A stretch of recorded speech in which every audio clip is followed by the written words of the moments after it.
Mic-nya mana? Mic-nya mana?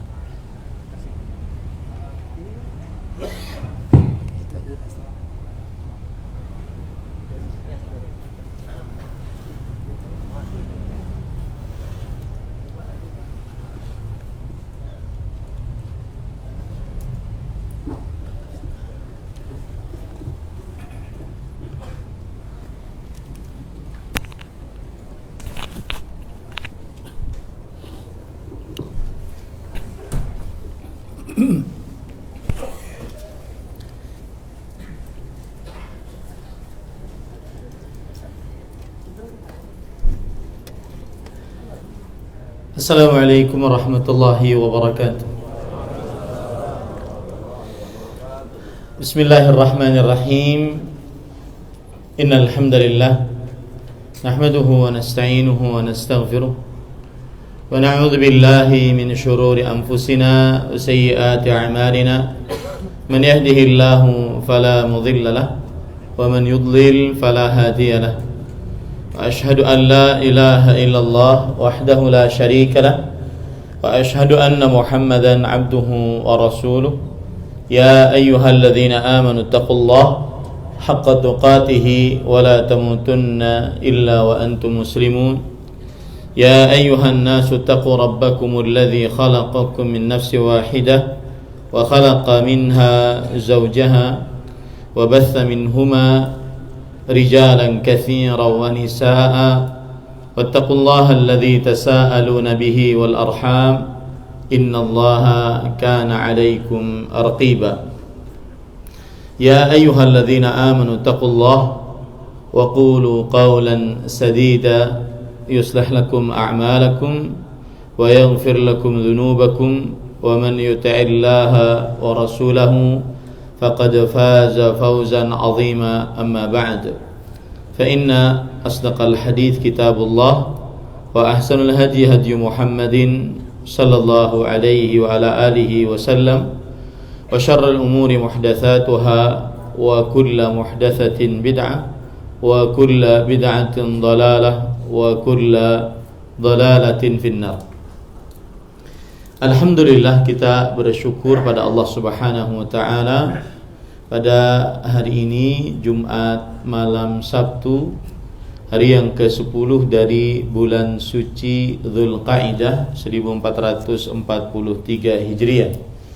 Kita dimudahkan oleh Allah Subhanahu wa taala untuk duduk bersama di Masjid At-Tarbiyah, kembali melanjutkan kajian kita rutin setiap Jumat malam pekan kedua dari bulan-bulan Masehi, membaca dan mempelajari matan al-masail al-jahiliyah, kebiasaan-kebiasaan kaum jahiliyah yang ditulis oleh Al-Imam Syekhul Islam Muhammad bin Abdul Wahhab bin Sulaiman bin Ali At-Tamimi rahimahullah.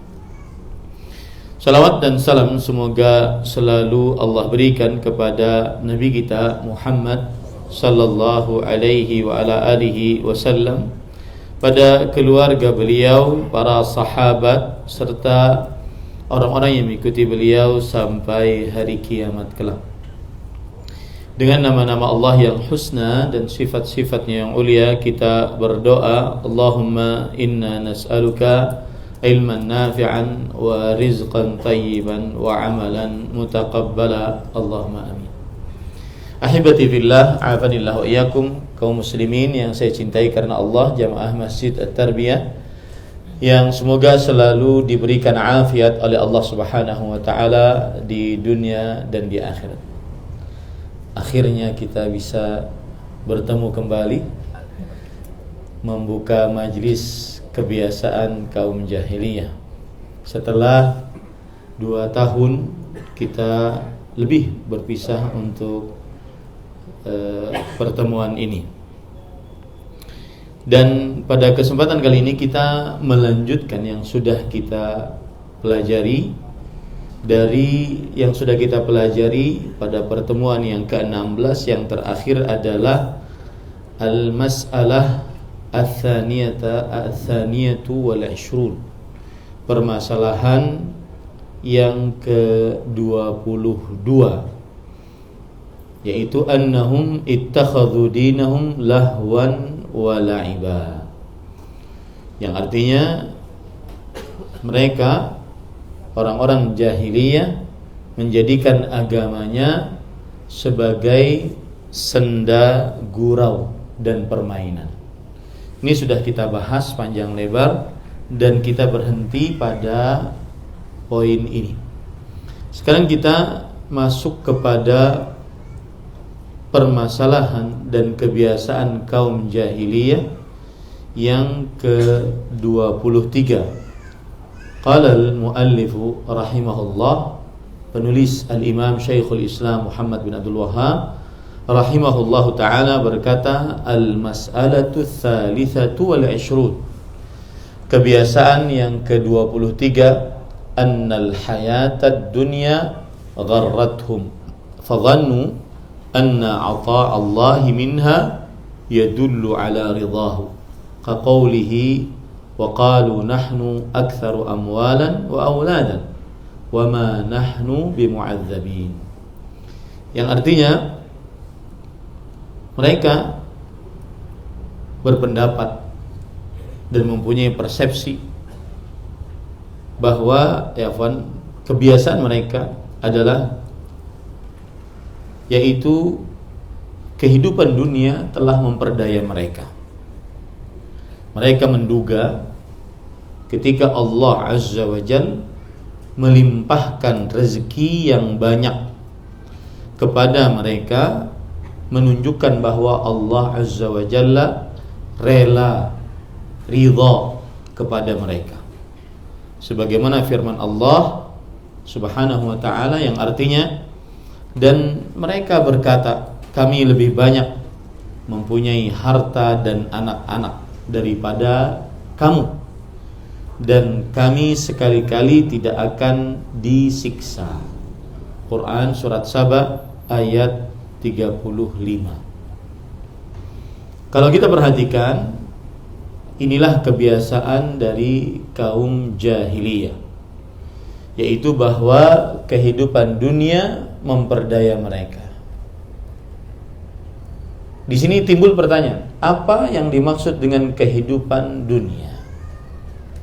Kalau kita lihat ayat-ayat Al-Quran tentang bahwa kehidupan dunia memperdaya, disebutkan oleh Allah dalam surat Ali Imran ayat 185. Wa mal hayatud dunya illa mata'ul ghurur. Dan tidaklah kehidupan dunia kecuali hanyalah kesenangan yang memperdaya. Taib, apa itu kehidupan dunia yang memperdaya? Yaitu banyaknya harta, banyaknya anak, banyaknya materi. Itulah kebiasaan kaum jahiliyah. Mereka menganggap banyaknya harta adalah tanda Allah mencintai. Banyaknya materi, rumah megah, mobil mewah, harta bertumpuk ruah, anak-anak yang banyak, tanda Allah ridha kepada dia. Ini adalah kebiasaan kaum jahiliyah. Berarti kita sebagai seorang muslim tidak boleh berperasaan seperti ini. Ingat, yang tidak diperbolehkan adalah terpedaya dengan dunia dengan menganggap bahwa kebanyakan harta dan anak tanda ridha Allah. Dalam kebiasaan kaum jahiliyah ini tidak ada tercela kalau punya harta, enggak ada. Kaum muslimin dari 10 sahabat Nabi yang dijamin masuk surga kaya raya, dan dengan kekayaannya tersebut mereka meraih surga. Tetapi yang jadi permasalahan adalah ketika banyak harta tersebut menganggap mulia, menganggap dirinya diridhai oleh Allah, menganggap dirinya lebih mulia dibandingkan yang sedikit harta. Itu yang jadi masalah. Itu poin harus dipahami baik-baik. Poin ini nomor 23 bukan menyuruh kita harus miskin, tetapi poin ini melarang kita terperdaya dengan harta dunia, kehidupan dunia. Bagaimana terperdaya dengan kehidupan dunia?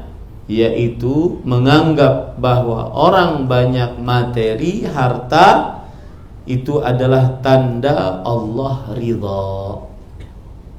Maka yang harus diperhatikan di sini adalah bahwa banyaknya harta bukan tanda keridhaan Allah, dan sebaliknya sedikitnya harta bukan tanda kehinaan Allah, dan begitu juga kebalikannya. Banyaknya harta bukan kehinaan dari Allah, sedikitnya harta bukan tanda kemuliaan dari Allah. Nah, itu harus dipahami baik-baik. Ya. Jadi tidak ada urusan mulia di sisi Allah dengan kaya atau miskin. Garis bawahi baik-baik itu. Tidak ada hubungan mulia di sisi Allah dengan kekayaan atau kemiskinan. Tetapi yang paling mulia di sisi Allah Subhanahu wa ta'ala adalah yang paling bertakwa. Allah Subhanahu wa ta'ala berfirman di dalam surat Al-Fajr ayat 15 sampai 17. Fa'ammal insanu idza mabtalahu rabbuhu fa'akramah wa na'amah fayaqulu rabbi akramah. Adapun manusia jika diuji oleh Rabb-nya, dia diberikan nikmat, dia diberikan kesenangan, kemudian dia berasumsi Allah telah memuliakan saya. Nah, ini keliru. Sebaliknya, jika seorang hamba disempitkan rezekinya, dia berasumsi Allah telah ahanan, telah menghinakan saya, Allah telah murka kepada saya. Maka dua asumsi ini dibantah oleh Allah Subhanahu wa ta'ala. Kalla, kata Allah, tidak sama sekali. Tidak demikian cara dan kerangka berfikirnya. Lihat penjelasan yang menarik dari Imam Ibnu Katsir rahimahullah. Ya, saya tuh suka kalau baca dari perkataan-perkataan ulama daripada kita dari kantong sendiri. Dan itu menunjukkan bahwa ustadznya baca, bukan ustadznya dari kantong sendiri. Ustadznya baca, sehingga juga terlepas dari kesalahan. Karena perkataan para ulama penuh dengan berkah. Imam Ibnu Katsir dalam kitab beliau Tafsir Qur'anul Azim, ulama Islam abad ke-8 Hijriah ini bermadzhab Syafi'i, beliau mengatakan, yaqulu ta'ala munkiran 'alal insan fi i'tiqadih. Allah berfirman mengingkari atas manusia di dalam keyakinannya, idza wassa'a Allahu 'alaihi fir rizq liyakhtabirahu fi dzalik faya'taqidu anna dzalika min Allah ikramun lah. Bahwa jika Allah, ini pemikiran manusia, jika Allah meluaskan rezeki atasnya untuk mengujinya, padahal keluasan rezeki itu untuk diuji, bukan untuk dibanggakan, bukan untuk asumsi bahwa itu adalah kemuliaan dari Allah. Untuk mengujinya dalam hal itu. Lalu dia meyakini bahwa peluasan rezeki tersebut adalah pemuliaan dari Allah. Walaisa kadzalik. Tidak demikian. Bal huwa ibtila'un wa imtihan. Tetapi dia adalah ujian dan tes dari Allah. Sebagaimana kemiskinan ujian dari Allah, kekayaan pun ujian dari Allah. Allah berfirman, "Wa nabluukum bisyarri wal khairi fitnah." Kami uji kalian dengan kebaikan dan keburukan sebagai bentuk ujian dari Allah Subhanahu wa taala. Kita lanjutkan. Kama qala ta'ala, sebagaimana firman Allah Subhanahu wa taala, "Ayahsabuna annama numidduhum min malin wa banin nusari'u lahum fil khairat bal la yash'urun." Apakah mereka mengira ketika kami berikan kepada mereka harta yang banyak, anak yang banyak, kami menyegerakan kebaikan-kebaikan mereka dan mereka tidak merasakannya itu. Apakah perakiraan seperti itu? Surah Al-Mu'minun ayat 55 sampai 56. Wa kadzalika fil janibil akhar. Demikian pula sisi yang lain. Idza batalahu wa imtahanahu wa dhayyaqahu alaihi fi rizq. Jika Allah mengujinya, menyempitkan rezekinya, ya'taqidu anna dzalika minallahi ihanatullah. Ia mengira bahwasanya itu adalah penghinaan dari Allah, kebencian dari Allah terhadap manusia ini. Kalau miskin, kalau fakir, kebencian dari Allah Subhanahu wa taala. Qala Allah taala, lalu Allah bantah semua asumsi itu. Kalla, tidak sama sekali. Ai laisal amru kama zam. Bukan seperti yang dipikirkan. La fi hadza wa la fi hadza. Tidak dalam asumsi yang ini, yang kanan tadi, tidak juga yang kiri. Yang kanan menganggap bahwa kekayaan tanda kemuliaan, yang kiri menganggap kemiskinan tanda kehinaan. Tidak. Fa innallah, nah ini penting. Ini harus dipahami baik-baik. Baik, mohon maaf, yang diluaskan rezekinya ataupun yang disempitkan rezekinya. Fa innallaha yu'til mala man yuhibbu wa man la yuhib. Allah ngasih harta kepada yang dicintainya dan yang tidak dicintai. Bahkan banyak orang yang tidak beragama Islam yang diluaskan rezeki. Buktinya Allah memberi harta kepada yang dicintainya dan tidak dicintai. Wa yudayyiqu ala man yuhib wa man la yuhib. Dan Allah menyempitkan rezeki kepada siapa yang dicintainya dan siapa yang tidak dicintai. Jadi bukan ukuran itu. Wa innamal madaru fi dzalika ala ta'atillah fi kullin minal halain. Tetapi yang menjadi poros standar cara berfikirnya adalah taat kepada Allah dalam dua keadaan ini. Yang diberi harta, bagaimana dia meletakkan hartanya di jalan ketaatan. Yang disempitkan harta, bagaimana dia menghadapi kesempitan harta tersebut di jalan ketaatan. Itu yang paling utama. Idza kana ghaniyan bi an yashkura Allah ala dzalik. Jika dia kaya, bersyukur atas hal itu dan tidak sombong. Wa idza kana faqiran bi an yasbir. Dan kalau seandainya dia fakir, maka dia bersabar. Nah, ini yang patut dipahami baik-baik. Jadi, kebiasaan kaum jahiliyah yang ke-23 adalah mereka terperdaya dengan kehidupan dunia. Bagaimana terperdayanya? Menganggap kaya adalah mulia, miskin adalah hina. Padahal tidak demikian. Menganggap banyak anak adalah mulia, yang mandul hina. Nabi Yahya itu tidak punya anak. Nabi Zakaria, sang bapak, punya anak satu, Yahya. Yahya tidak punya anak. Alaihi wassalam. Apakah mereka orang-orang terhina? Tidak. Ya, ini para ikhwah yang dirahmati oleh Allah Subhanahu wa taala. Bahkan terkadang kekayaan lebih berbahaya dibandingkan kemiskinan.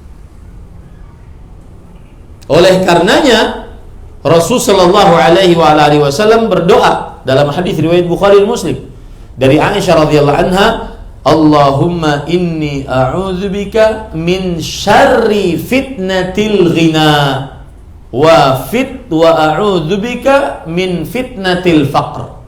Perhatikan doanya baik-baik dan lihat bedanya apa. Ya Allah, aku berlindung denganmu dari keburukan ujian kekayaan. Saya ulangi, aku berlindung denganmu dari keburukan ujian kekayaan. Yang kedua, aku berlindung denganmu dari ujian kemiskinan. Aku berlindung denganmu dari ujian kemiskinan. Apa bedanya? Apa bedanya? Ada kata keburukan. Keburukan ujian kekayaan, aku berlindung denganmu. Tapi pas ujian kemiskinan, Rasul SAW tidak menyebutkannya. Aku berlindung denganmu dari ujian kemiskinan. Dan ini diteliti oleh para ulama. Apa sebabnya? Dijelaskan oleh para ulama. Mengapa demikian? Lihat, Al-Hafidh Ibnu Hajar, yang memang orang ini sangat peneliti, subhanallah ini. Allah menciptakan manusia yang memang benar-benar berkhidmat untuk Islam dan kaum muslimin. Akhirnya kita tahu ilmu Islam melalui ulama-ulama sekelas Al-Hafidh Ibnu Hajar Al-Asqalani rahimahullahu ta'ala. Coba perhatikan kata beliau. Qala Al-Karmani, berkata Al-Karmani. Al-Karmani adalah seorang ulama di zamannya yang mensyarah Sahih Bukhari. Sarraha fi fitnatil ghina bi dzikri syarr isyaratun ila anna madarratahu aktsaru min madarrati ghairi. Ketika menyebutkan ujian kekayaan ada kata keburukan. Ya. Mengapa demikian? Isyarat bahwa kemudaratan ujian kekayaan terkadang lebih berbahaya, lebih mudarat dibandingkan ujian selainnya. Ya. Au taghlidhan ala ashabi hatta la yaghtarru fayaghfulu an mafasidi. Atau peringatan keras bagi yang diuji oleh Allah dengan kekayaan, sehingga mereka tidak tertipu sampai mereka lalai tentang kerusakan-kerusakan dari ujian kekayaan. Kalau ada yang bertanya, apa kerusakannya ujian kekayaan? Lihat lagi perkataan para ulama. Di antaranya perkataan Imam Al-Munawi rahimahullah dalam kitab Faidul Qadir. Ya. Beliau mengatakan, wa min syarri fitnatil ghina, aku berlindung denganmu ya Allah dari buruknya ujian kekayaan, ai al-batar. Ujian kekayaan diantaranya al-batar, kesombongan. Sombong. Sombong itu apa? Merendahkan manusia, menolak kebenaran. Satu. Yang kedua, at-tughyan, melampaui batas. Ini biasanya hanya ada pada orang-orang yang diluaskan rezekinya. Ya. Yang ketiga, at-tafakhur, berlomba-lomba, berbangga-bangga dengan apa yang dimilikinya. Si fulan beli mobil mewah, kemudian si fulan tidak mau kalah. Bahkan jangan keluarga dengan keluarga, suami dan istri nggak mau kalah. Bapak beli mobil merah, beli mobil mewah, saya harus beli mobil juga. Tafakhur antara suami istri. Jangan orang lain, antara suami istri, tafakhur. Kemudian yang keempat, wasarful mali fil ma'asi, dan meletakkan harta pada maksiat. Itu hanya ada diluaskan pada orang-orang yang diluaskan rezekinya oleh Allah Subhanahu wa taala. Tentunya ini tidak semua, tetapi begitulah sifat dari buruknya ujian kekayaan. Ini Bapak Ibu, saudara-saudari yang dimuliakan oleh Allah Subhanahu wa taala. Baik. Berarti sudah kita pahami poinnya, bahwa salah satu kebiasaan kaum jahiliyah terperdaya dengan kehidupan dunia. Ya, apa maksud terperdaya? Yaitu menganggap bahwa kalau diluaskan rezeki, dibanyakkan harta, dibanyakkan anak adalah tanda apa? Cinta Allah, ridha Allah. Itu termasuk terperdaya dengan dunia. Nah, timbul sekarang pertanyaannya. Jadi Ustadz, sikap kita ini bagaimana? Apakah kita tidak boleh berdoa kaya? Ataukah kita berdoa minta secukupnya? Maka jawabannya adalah Rasul sallallahu alaihi wasallam berdoa minta rezeki. Allahumma inni as'aluka ilman nafi'an. wa rizqan thayyiban wa amalan mutaqabbal.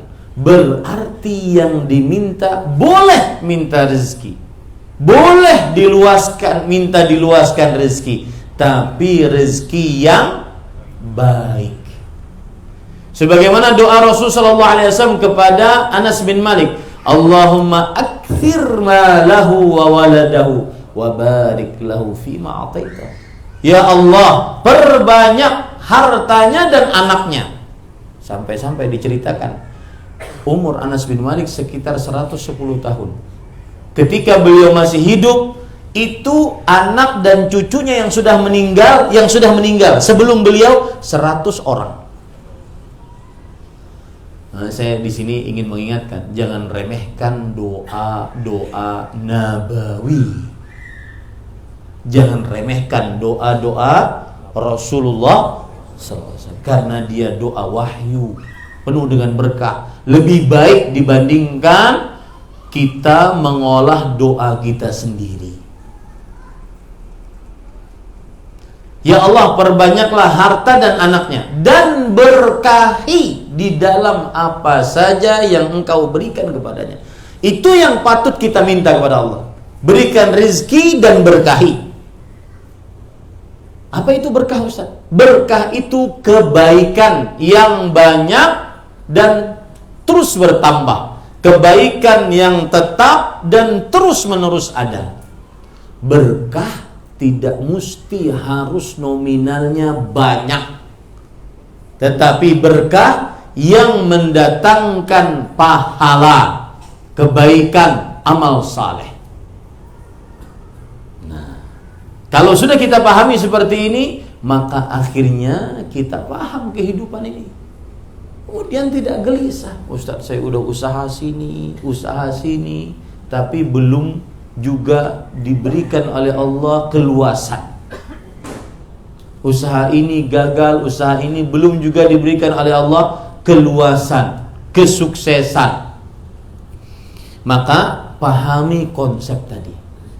Minta rezeki yang berkah. Niscaya kita akan puas dengan pemberian Allah Subhanahu wa taala. Apalagi ada orang kadang-kadang minta luas rezekinya dan dia tidak tahu kalau dia diluaskan rezekinya ternyata dia menyimpang dari jalan Allah. Saya beri contoh. Silahkan pilih. Luas rezeki murtad, sempit rezeki Islam. Mana yang dipilih? Luas rezeki Muslim. Coba pilih sekarang. Ya. Karena ada begitu, kita harus memahami konsep. Kadang kalau kita minta rezeki, ya Allah luas, tapi ternyata membuat kita tidak sholat. Dan itu sudah disinggung oleh Allah dalam Al-Quran. Allah berfirman, walau basatallahu rizqa li'ibadih labaghaw fil ardh. Kalau Allah meluaskan rezeki untuk hamba-hambanya, niscaya mereka melampaui batas di atas muka bumi. Walakin yunazzilullah biqadari ma yasha. Tetapi Allah membagi-bagi sesuai dengan kehendaknya. Oh, ini pasnya sekian per bulannya. Kalau seandainya ditambah nolnya dikit, sombong dia. Miskin aja sombong. Hati-hati, dosa yang dikerjakan tanpa motivasi siksanya lebih besar. Termasuk di dalamnya miskin sombong. Itu dosa tanpa motivasi. Kalau kaya sombong apa? Enggak, dosa besar. Siapa yang wajar? Enak aja lo. Dosa besar. Bukan wajar, cuma ada motivasi. Ya kan? Tapi kalau miskin, sombong, nggak ada motivasi. Hei, kalian yang rumah gedongan, tuh lihat rumah saya gubuk. Kan nggak cocok. Nah, ini Bapak Ibu Saudara, konsepnya harus kita pahami. Bahwa kalau Allah meluaskan rezeki, maka mungkin saya tidak sholat. Saya tidak bisa saf pertama di masjid. para ikhwan yang dirahmati oleh Allah Subhanahu wa taala, yang diperlukan dalam diri kita ini adalah istiqamah dalam ibadah. Saya kemarin membaca sebuah biografi yang sangat luar biasa. Sufyan bin Masruq Ats-Tsauri, Sulaiman bin Mihran Al-A'mash, orangnya buta. Selama hampir 50 tahun tidak pernah ketinggalan takbiratul ihram imam. Itu yang harus kita lomba-lomba, ayo dong. Kita sama-sama. Lomba-lomba itu yang kita inginkan sama-sama. Adapun rezeki semuanya punya takarannya masing-masing. Tidak usah itu dijadikan sebuah standar. Saya lebih mulia karena saya lebih kaya. Saya hina karena saya miskin. Karena itu konsep berpikirnya orang jahiliyah. Orang-orang yang tidak beragama Islam. Nah, sekarang kalau dipilihkan,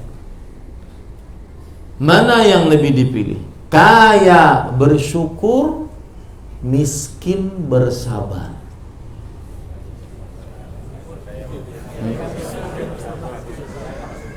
Yang samping kiri saya jawab, kayak bersyukur lah Ustaz. Kayaknya aklamasi sudah tuh. Miskin sulit masalahnya, hidup susah. Ya. Maka jawabannya adalah semua dari kita ingin kaya bersyukur, tidak mau miskin bersabar. Padahal Rasul sallallahu alaihi wasallam bersabda dalam hadis riwayat Imam Tirmidzi dari Abu Hurairah radhiyallahu anhu, yadkhulul fuqara'ul jannata qabla al-aghniya bi 500 'am nisfu yaum. Orang-orang miskin akan masuk ke dalam surga 500 tahun sebelum orang-orang kaya. 500 tahun hitungan dunia saja lama, apalagi hitungan akhirat. Mana tadi yang mau kaya dulu? Mana? 1-0 ya. Yang kedua, dalam hadis riwayat Bukhari dan Muslim dari Abdullah bin Abbas radhiyallahu anhu, Rasul sallallahu alaihi wasallam bersabda, "Yatta'atu fil jannah fara'aitu aktsara ahliha al-fuqara." Aku menilik ke dalam surga, ternyata penghuni paling terbanyak, aktsaru ahliha, paling terbanyak. Itu kata hiperbola sudah itu. Paling terbanyak adalah orang-orang miskin. Masih?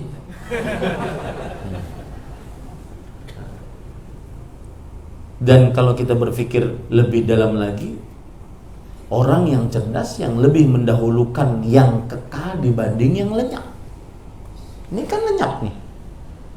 Makanya saya tuh kemarin juga di Masjid Agung Al-Azhar saya katakan, apaan sih yang pamer-pamer mobil mewah? Boleh, nggak apa-apa Anda miliki mobil, jangan pamer. Apaan sih itu? Coba baca surga terendah nikmatnya. Allah penawaran pertama bagi orang yang surga paling rendah, atarwa an yakuna laka mithlu mulki malikin min muluki dunya. Mau enggak engkau memiliki kekayaan seperti orang paling terkaya di dunia? Itu penawaran terendah untuk orang yang paling, itu penawaran pertama untuk orang yang paling rendah derajatnya di surga. Ya. Kemudian punya mobil mewah, jam tangan limited, cuma punya 5 orang di dunia ini. Lalu saya katakan wow gitu ya. Emang kenapa? Apaan sih gitu? Kenapa harus pamer? Silakan Anda miliki, nggak apa-apa, jangan pamer. Nah, ini para ikhwan yang dirahmati oleh Allah. Itu yang kedua, 2-0 sudah. Yang ketiga, Rasul sallallahu alaihi wasallam bersabda dalam hadis riwayat Muslim dari Usamah bin Zaid. Usamah bin Zaid ini berkulit hitam, tetapi hibbu Rasulillah sallallahu alaihi wasallam. Tetapi orang yang paling dicintai oleh Rasul sallallahu alaihi wasallam.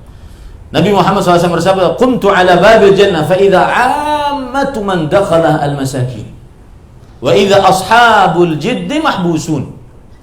Aku masuk ke dalam surga, ternyata kebanyakan penghuninya orang miskin. Orang-orang yang mempunyai kelebihan harta, mahbusun, tertahan. Kenapa? Banyak hitungannya. Bukan berarti nggak masuk surga, banyak hitungannya. Paham ini? Baik, 3-0, hat-trick sudah. Masih mau? Masih, Ustaz.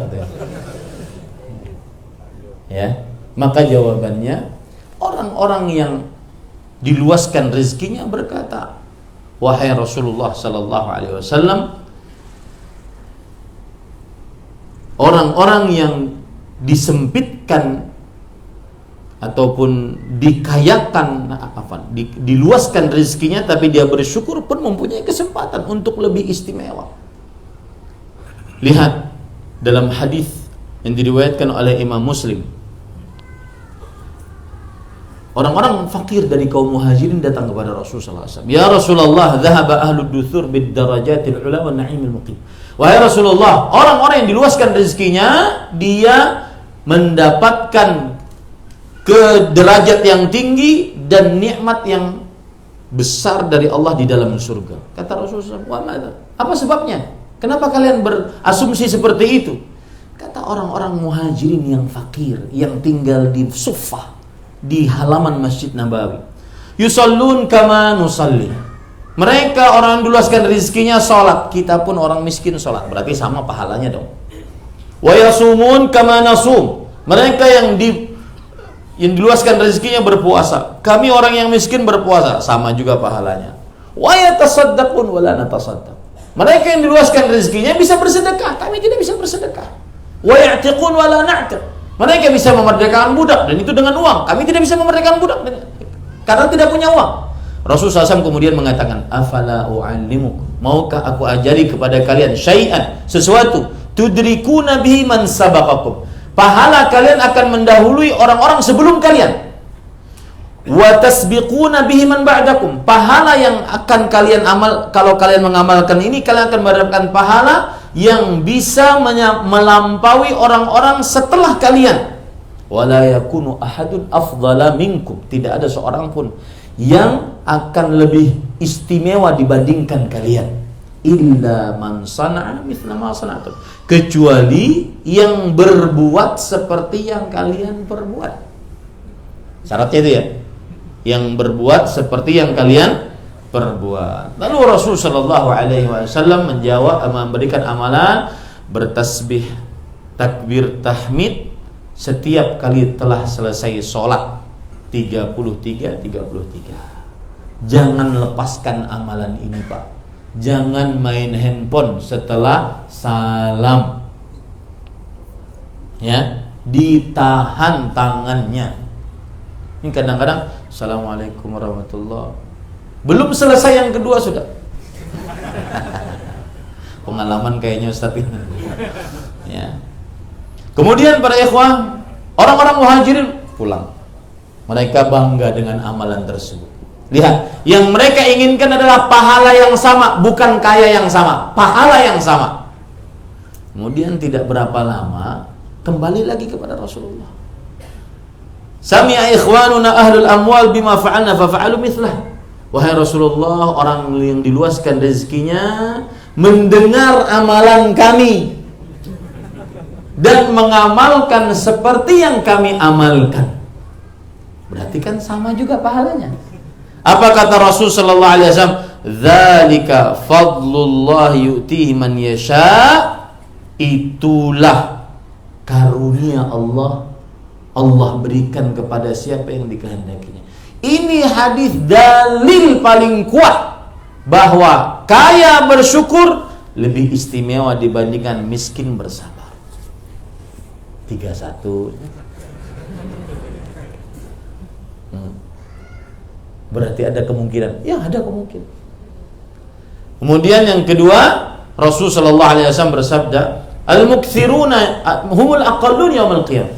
Yang diluaskan rezekinya mereka yang bangkrut nanti pada hari kiamat. Illa man qala bil mali hakadha wa hakadha wa hakadha. Kecuali kalau dia katakan dengan hartanya, nih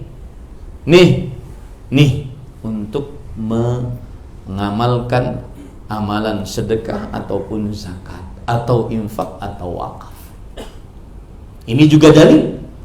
Kemudian kalau Anda baca ayat Al-Quran, silahkan cek dalam Al-Quran, jihad dimulai dengan harta sebelum nyawa. Yujahiduna bi'amwalihim wa anfusihim. Mereka berjihad dengan harta dan nyawa. Harta dulu. Nah, berarti 3-0 sudah. 3. Tenang aja, yang mau kaya insya Allah ya. Maka Bapak Ibu saudara-saudari yang dimuliakan oleh Allah, tidak ada, Syekhul Islam Ibn Taimiyah rahimahullahu ta'ala berkata, kata beliau, afdaluhuma atqahuma, yang paling istimewa di antara kedua ini, kaya bersyukur, miskin bersabar, adalah yang paling bertakwa di antara keduanya. Bagaimana si kaya bertakwa, bagaimana si miskin bertakwa dengan keadaan masing-masing. Baik.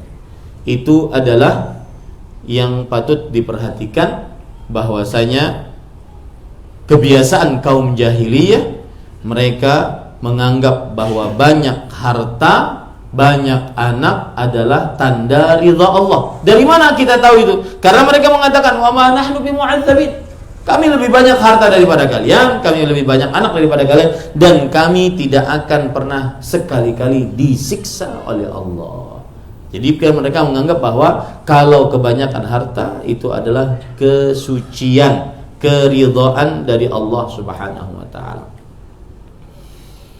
Dan tadi sudah kita tegaskan bahwa banyaknya harta bukan tanda cinta Allah, karena Allah memberi harta kepada yang dicintainya dan kepada yang dibencinya, yang tidak dicintainya.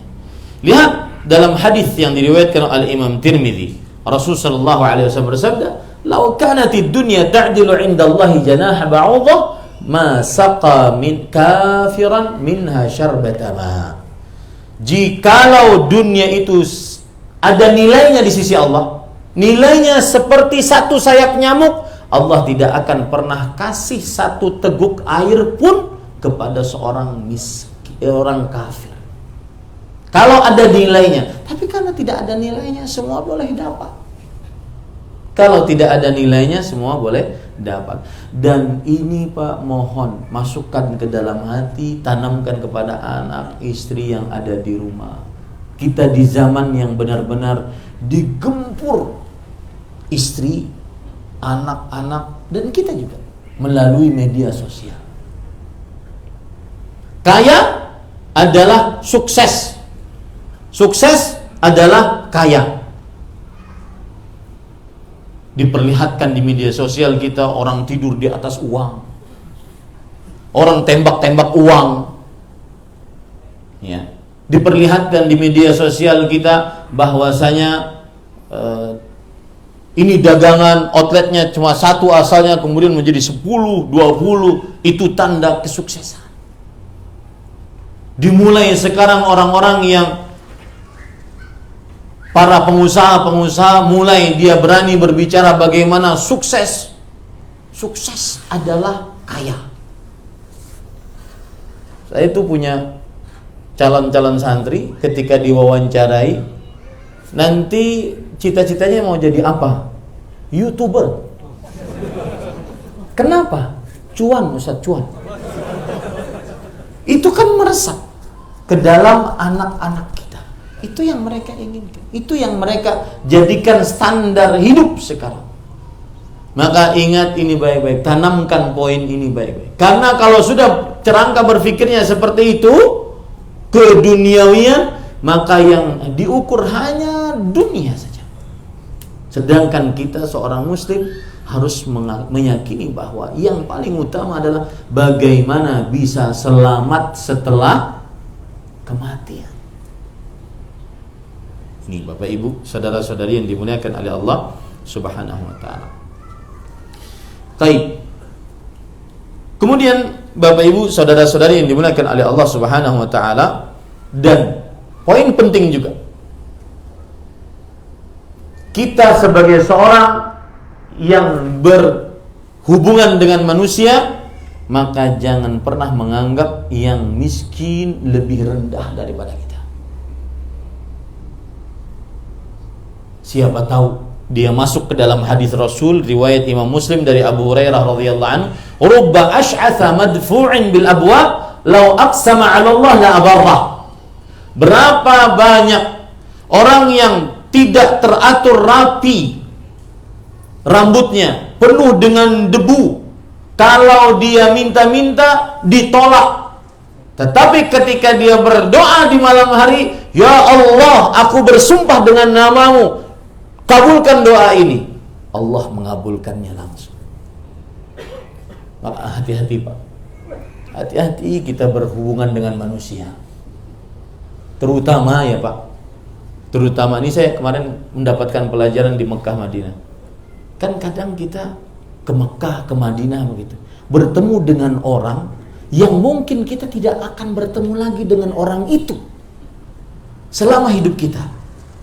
Kalau mungkin kita bermasalah dengan anggota jamaah masjid tarbiyah, mungkin Jumat depan saya ketemu lagi bisa minta maaf.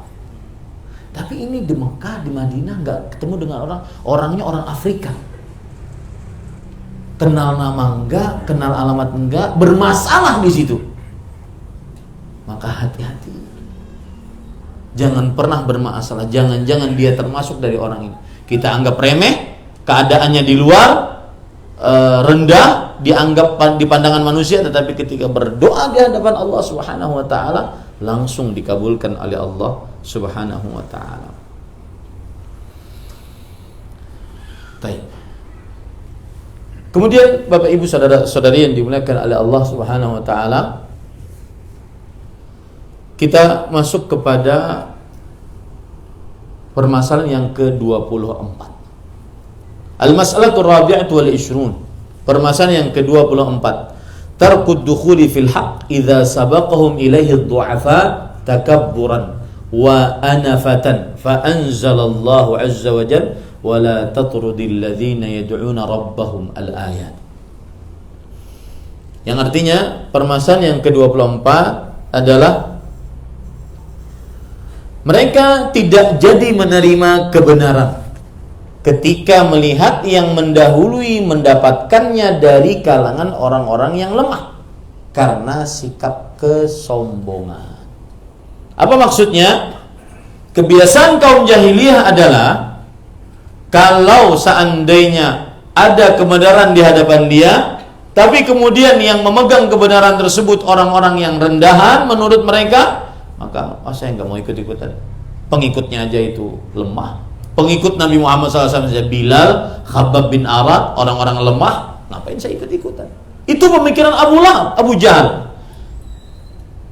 Kalau saya ikut-ikutan, Nabi Muhammad SAW percaya kepada apa yang dibawa Nabi Muhammad SAW, sedangkan yang mengikutinya orang-orang lemah, maka saya akan menjadi lemah. Itu kebiasaan kaum jahiliyah. Kemudian beliau membawakan ayat surat Al-An'am ayat 52, dan janganlah kamu mengusir orang-orang yang menyuruh Tuhanmu di pagi hari dan petang hari, sedang mereka menghendaki keridhaan dari Allah Subhanahu wa taala. Kalau kita perhatikan ayat ini, para ikhwan yang dirahmati oleh Allah Subhanahu wa taala, Allah berfirman memperingatkan Nabi Muhammad sallallahu alaihi wasallam, ya, agar jangan mengusir orang-orang yang lemah ini. Bilal, Abu Hurairah, Khabbab bin Arad, dan yang lain-lainnya jangan diusir, demi agar orang-orang yang tinggi derajatnya menurut manusia masuk dalam agama Islam. Ini larangan dari Allah Subhanahu wa taala. Wala tatrudil ladzina yad'una rabbahum, dan janganlah kamu mengusir orang-orang yang berdoa kepada Allah di pagi hari, di sore hari, yaitu orang-orang yang fakir dari kaum muhajirin yang hanya hidup di halaman Masjid Nabawi, di Suffah. Jangan usir mereka, ya, jangan usir mereka. Kenapa? Karena mungkin mereka adalah orang-orang yang mulia di sisi Allah Subhanahu wa taala. Nah, silahkan azan dulu. Setelah azan baru kita pertanyaan. Nah, kita akan berhenti pada jam 7.30.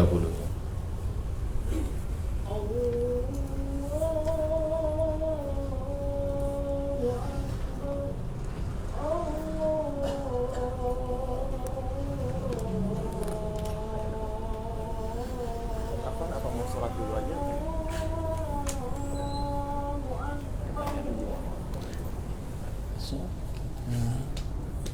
Adhan, habis itu pertanyaan, habis itu 7.30 berhenti.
Ya, saya lanjutkan sampai iqamah baru kita salat.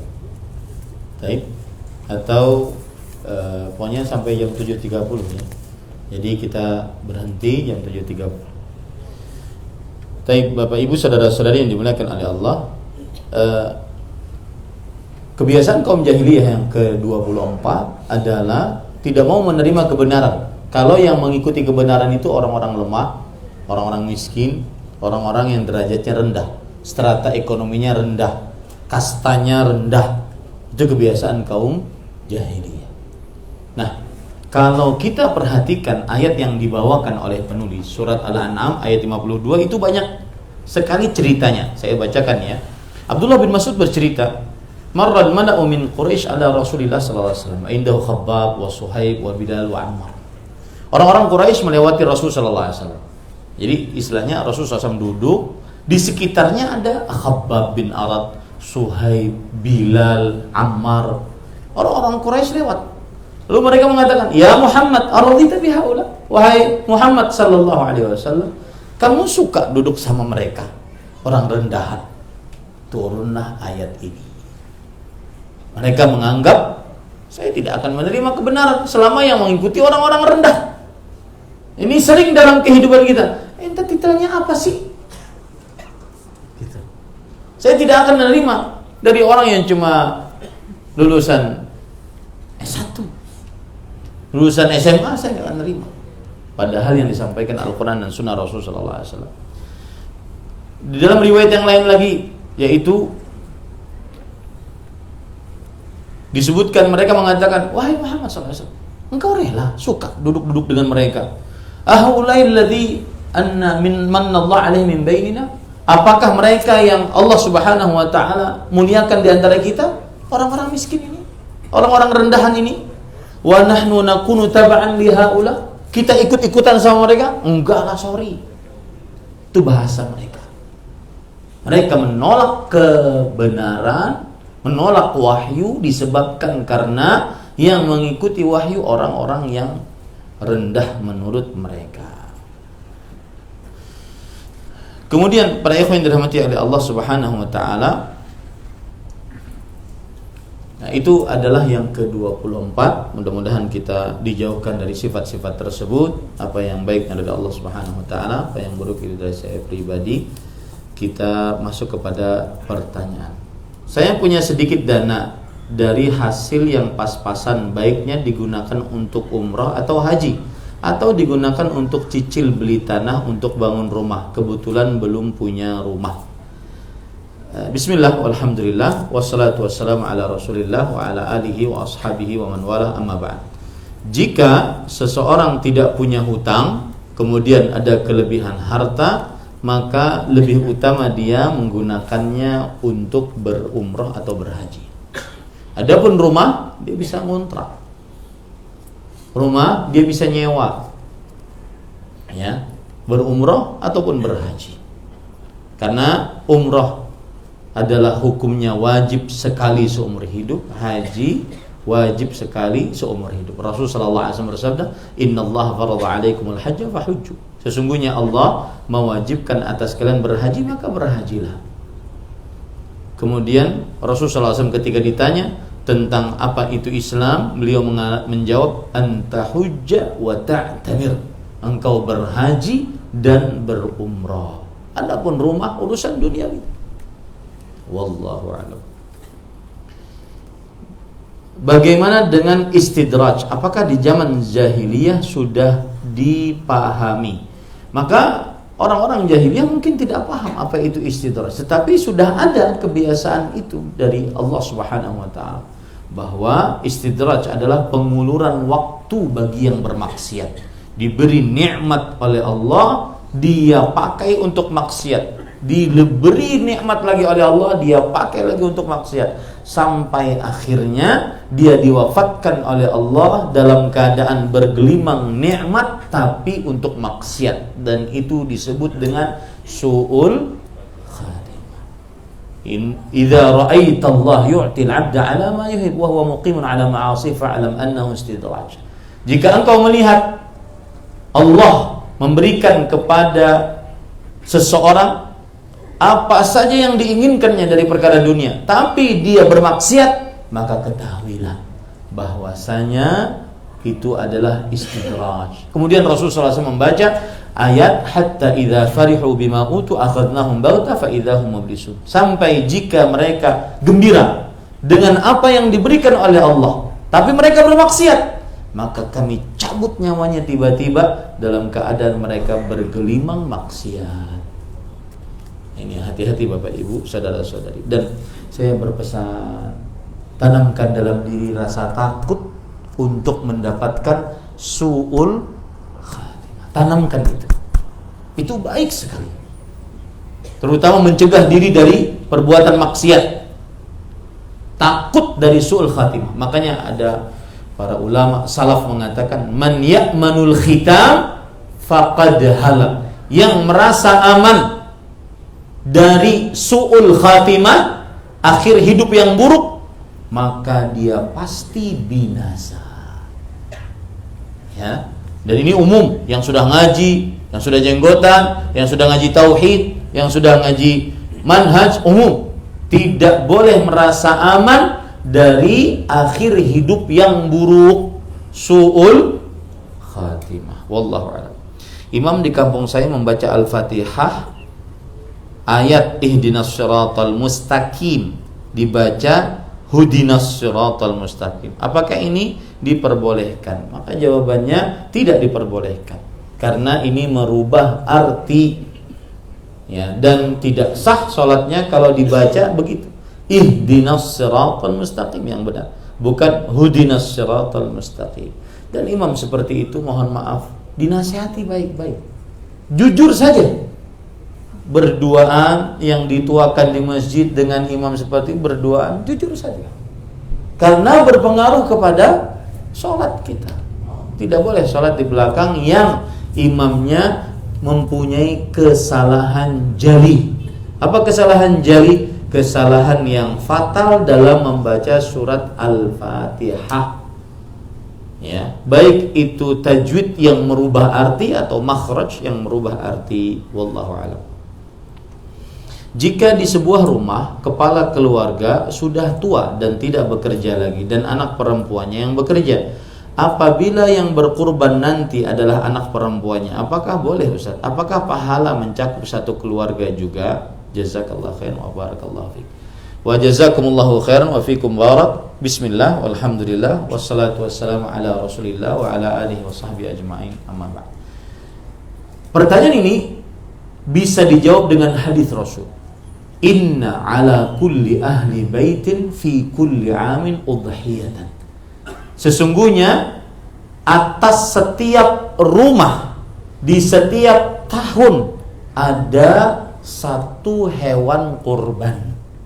Mau yang berkurban sang bapak, sang anak, sang istri, maka diniatkan untuk satu keluarga sudah mencukupi. Satu kambing satu keluarga, satu sapi satu keluarga, atau 1/7 sapi satu keluarga, sudah mencukupi.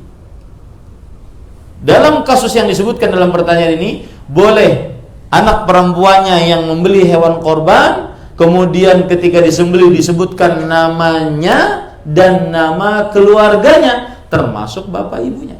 Itu cara pertama boleh. Atau anak perempuannya ngasih hadiah kepada bapaknya karena masih hidup, kemudian dibelikan hewan korban, kemudian disembelih atas nama bapaknya dan keluarganya, itu juga diperbolehkan. Makanya Rasulullah SAW ketika menyembelih, Bismillah, Allahu Akbar, hada anni wa an ahli baiti. Ya Allah, Bismillah, Allahu Akbar, ini atas namaku dan keluargaku. Itu mencakup bapak, ibu, istri, anak-anak, dan seterusnya. Wallahu a'lam. Boleh enggak suami istri berkorban, ini berkorban, ini berkorban? Boleh, tidak mengapa. Ya, tidak mengapa. Wallahu a'lam. Bagaimana jika ada seseorang yang sejatinya mampu, mempunyai penghasilan yang halal, lalu masih saja kurang dan terkadang masih suka meminta-minta kepada orang lain? Maka la tahillul mas'alah illa li thalatha. Tidak halal minta-minta kecuali untuk 3 orang. Ya. Yang pertama untuk mendamaikan antara dua yang saling berseteru, itu biasanya perlu uang. Yang kedua, orang kaya yang habis hartanya dan disaksikan oleh orang-orang yang adil bahwasanya memang dia habis hartanya. Yang ketiga, orang yang terlilit hutang. Maka boleh itu dia minta-minta. Selainnya, kalau seandainya dia memperbanyak harta padahal dia mampu, maka dikhawatirkan nanti walaysat fi wajhihi muzhatul lahmi. Tidak ada di wajahnya daging-daging di hari kiamat karena suka minta-minta. Wallahu a'lam. Apakah pernyataan banyak anak banyak rezeki merupakan pernyataan yang termasuk dalam kebiasaan jahiliyah yang telah dijelaskan sebelumnya? Tidak termasuk. Tetapi yang kita yakini adalah bahwa setiap manusia termasuk anak-anak kita mempunyai rezeki masing-masing. Itu yang benar. Wa ma min dabbatin fil ardi illa 'ala Allahi rizquha. Tidak ada makhluk melata di atas muka bumi ini kecuali Allah telah menjamin rezekinya masing-masing. Ya, telah menjamin rezekinya masing-masing. Wallahu a'lam. Bagaimana jika aib kita diceritakan oleh orang lain dan sampai pada calon suami atau suami, kemudian suami atau calon suami menanyakan aib tersebut secara langsung? Bolehkah kita sebagai istri tidak menjawab pertanyaan tersebut dalam rangka menjaga aib tersebut? Dan bagaimana sikap kita terhadap orang yang menceritakan aib kita tersebut? Jazakallahu khairan. Ini pertanyaan umum dan harus dilihat kasusnya apa. Kalau seandainya saya lebih spesifik, ada orang laki-laki mau melamar seorang perempuan, haruskah seorang perempuan ini menceritakan aibnya? Misalkan saya sudah tidak perawan, maka jawabannya tidak harus, kecuali kalau ditanya oleh calon laki-lakinya. Mengapa Ustaz tidak harus? Karena tidak ada persyaratan bahwa yang menikah harus perawan. Nggak ada persyaratan. Yang menjadi syarat adalah si perempuan ini tidak menjadi istri orang lain. Itu syarat. Tetapi si laki-laki berhakkah dia untuk bertanya? Berhak. Dan jika ditanya, si perempuan menjawab. Tetapi apakah kewajiban harus menceritakan? Dilihat maslahatnya. Tidak ada kewajiban. Wallahu a'lam. Itu satu jawabannya. Yang kedua, kalau seandainya memang seorang perempuannya tersebut kemudian berzina, maka itu aib yang wajib ditutupi, tidak boleh dibongkar. Aib yang wajib ditutupi. Nah, bagaimana cara kita membenci suatu maksiat yang dilakukan oleh orang lain dengan mengingkarinya, baik itu dalam hati maupun menegur langsung, tanpa kita merasa lebih baik dari orang tersebut? Jawabannya, ikhlaskan niat. Untuk apa kita menasihati orang tersebut? Untuk menegakkan inti agama adalah nasihat. Untuk menggapai menjadi umat Nabi Muhammad SAW yang terbaik. Kuntum khairu ummah ukhrijat linnas ta'muruna bil ma'ruf wa tanhauna 'anil munkar. Kalian adalah sebaik-baik manusia yang dikeluarkan, sebaik-baik umat yang dikeluarkan untuk manusia. Kapan itu kebaikan itu didapat oleh umat Islam? Mengerjakan amar ma'ruf nahi munkar. Niatkan itu saat menasihati. Tidak ada niatan sama sekali kecuali ingin mendapatkan pahala dari Allah. Maka pada saat itu tidak kita merasa lebih baik daripada orang lain. Dan para ikhwah, syaitan itu licik sekali. Ketika kita ingin menasihati, kamu sudah bagus belum mau nasihatin orang? Kalau semua berpikir seperti itu, tidak akan tegak apa? Amar ma'ruf nahi munkar. Karena semua dari kita adalah berdosa. Bukan malaikat yang tidak pernah berdosa, yang selalu mengerjakan perintah Allah. Terakhir ya, dan apakah boleh apabila terbesit dalam hati kita merasa lebih baik daripada orang kafir, terlebih dari kalangan mereka yang suka maksiat terang-terangan, pornografi, LGBT dan lain-lainnya? Jazakumullahu khairan. Tidak boleh kita merasa ujub. Yang boleh adalah satu, bersyukur atas petunjuk. Yang kedua, memohon kepada Allah agar istiqomah. Jangan-jangan Allah mencabut hidayah tersebut. Karena yahdi man yasha wa yudhillu man yasha. Allah memberi petunjuk kepada siapa yang dikehendakinya. Allah menyesatkan kepada siapa yang dikehendakinya. Maka jangan pernah menghina orang. Jangan pernah merasa lebih daripada orang. Tetapi berdoalah agar diberi petunjuk dan istiqamah. Jangan pernah menghina kekufuran orang. Jangan pernah menghina kemaksiatan yang dilakukan oleh orang lain. Ya, jangan. Tetapi berdoalah agar terus diberi petunjuk dan istiqamah sampai akhir hayat. Itu lebih utama. Nah, ini yang bisa saya sampaikan. Kita cukupkan dengan kafaratul majlis. Subhanakallah bihamdik, asyhadu an la ilaha illa anta astaghfiruka wa atubu ilaik. Sallallahu nabiyana Muhammad walhamdulillahirabbil alamin. Wassalamualaikum warahmatullahi wabarakatuh.